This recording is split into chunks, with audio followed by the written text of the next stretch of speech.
Right now on Denver 7 News at 4. Oh my God! Oh my God! See how your generosity is putting smiles on the faces of kids who lost everything in the Marshall Fire. Billions of dollars in medical debt is reflected on credit scores, the new action to remove it, and what you can do to boost your score before that happens. And protecting plants and animals from climate change, what researchers have discovered in national parks that could save more wildlife nationwide.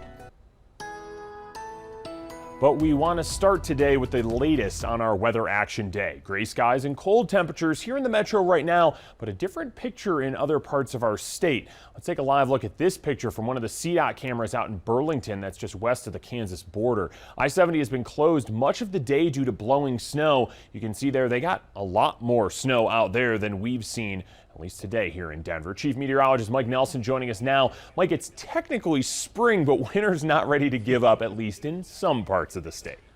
Oh, not for many weeks yet, Jason, but at least we missed a major storm here in the Denver-Boulder area. This is the view currently up in Boulder on the Pearl Street Mall. It's a cold, blustery afternoon, but not a lot of snow along the Front Range. That's all out on the eastern plains. Temperatures are in the 30s across much of eastern Colorado. Add the wind and it feels like 15 to exposed skin in Lyman, 21 in Burlington, and that's where all of the snow is, from Lyman to Burlington out into Kansas. We have heavy snow falling out there. Kirk, Colorado has had a snowfall of 8 inches already today out on the eastern plains. Lyman has had 2 or 3, and there are winter weather advisories in the purple and winter storm warnings in the pink. They do not include the Denver area. They've all been lifted in the Denver area now. They're out to the east of us. There'll still be some snow showers around here, but all of the really tough travel is going to be on the eastern plains for tonight and tomorrow. So our weather headlines: heavy snow on the eastern plains, snow showers for Denver and the mountains, windy and cold on Tuesday. We'll have some blizzard conditions out there near the Kansas border. I'll have your full 7-day forecast coming up in about 10 minutes. We definitely missed it here in the metro, Mike. Thank you. And you can get 24/7 Colorado weather updates and live radar on your TV. Just download the free Denver 7 Plus app for your favorite streaming device. The town of Empire now has a tanker full of water and plenty of buckets and water bottles to fill to help residents during the town's water shortage. The mayor says the town's well is broken. Right now, the water system is still producing water, just not enough for the system to sustain or pressurize the lines. Adding to the problem, a creek is also partially frozen and the town might have a water main leak.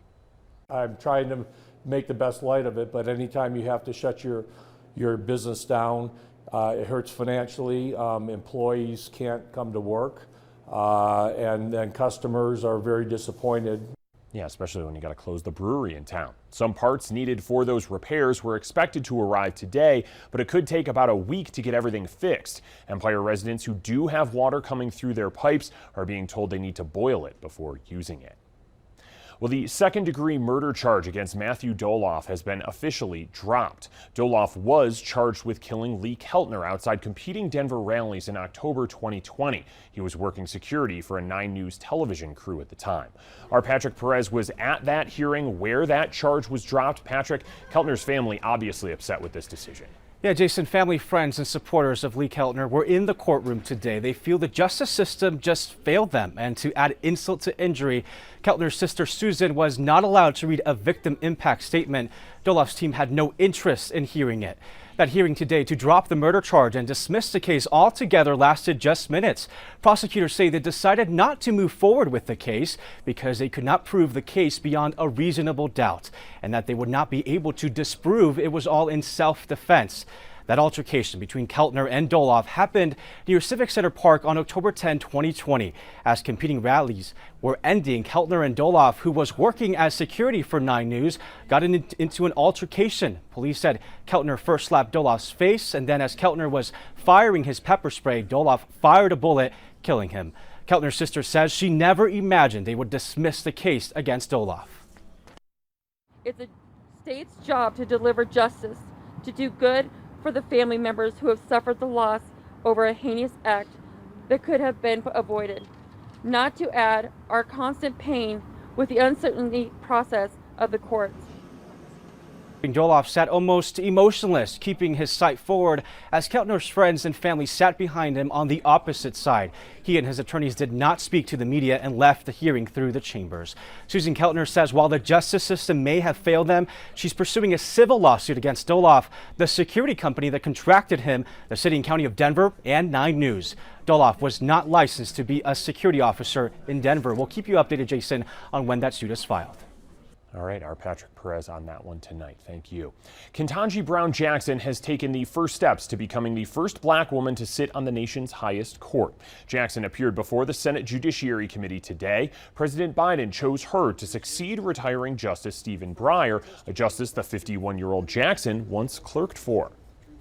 Justice Breyer, in particular, not only gave me the greatest job that any young lawyer could ever hope to have, but he also exemplifies what it means to be a Supreme Court justice of the highest level of skill and integrity, civility, and grace. It is extremely humbling to be considered for Justice Breyer's seat, and I know that I could never fill his shoes. But if confirmed, I would hope to carry on his spirit. Now, in her opening remarks, Jackson talked about her extended family watching today's hearing from across the nation, including here in Colorado. The FDA is making plans to talk about the future of COVID booster shots. It announced today a committee will consider how often booster shots are needed and which strains of COVID deserve a specific vaccine. Vaccine makers are working on a serum specific to Omicron. The committee will meet on April 6th. They are not planning to vote on anything then. Around 20% of U.S. households say they have medical debt. In the pandemic, the issue's been getting worse. Black and Hispanic Americans are being impacted more than others. More than $88 billion in that medical debt is currently reflected on credit reports. That is according to the Consumer Financial Protection Bureau. Medical debt, even though it's less predictive of how creditworthy you are, it still can harm your credit score. The 3 national credit reporting agencies will be removing some of that debt starting July 1st.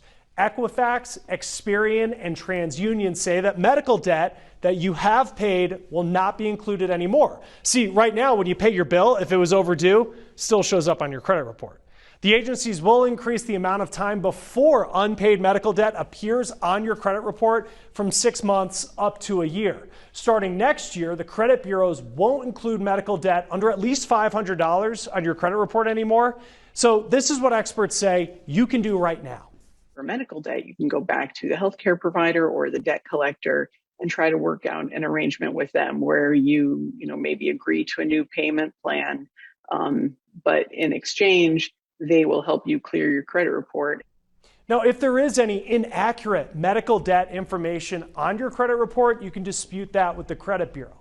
There's also help to pay a medical bill before it gets to your credit report. Hospitals are required to offer financial assistance, but the truth is they don't always do a good job of letting you know that's an option. So if you don't see information about it on their website, you can ask about it.